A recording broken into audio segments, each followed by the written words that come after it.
මත්පැන් උගුරක් දිව ස්පර්ශ කරන්නේ තත්පරේ ඉඳන් මොකද වෙන්නේ කියලා බලමුද.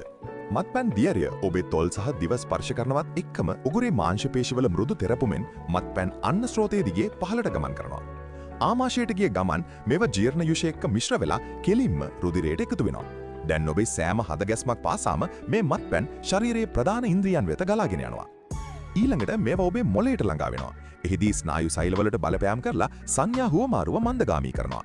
ඒ නිසා ඔබේ සම්බන්ධීකරණය සහ සමබරතාවය සියුම් ලෙස වෙනස් වෙන්න පටන් ගන්නවා. ඔබේ ස්නායු පද්ධතිය මේ වෙනස්කම් වලට අනුගත වෙද්දී මත්පැන් ඔබේ අක්මාවට ළඟා වෙනවා. එහිදී ඒවා ක්‍රමයෙන් බිඳ දමන අතර වකුගඩු මගින් අතිරික්ත දියර පිරීම සිදු කරනවා. හදවත දිගින් දිගටම රුධිරය පොම්ප කරමින් මත්පැන් සිරුර පුරාම යවනවා. ධමනි සහ ශිරා හරහා මේවා ගමන් කරන නිසා ඔබේ ඉරියව් සහ සම්බන්ධීකරණය තව දුරටත් වෙනස් වෙනවා. මතක තබා ගන්න මේ හැමදේම වෙන්නේ එකම එක උගුරකින්.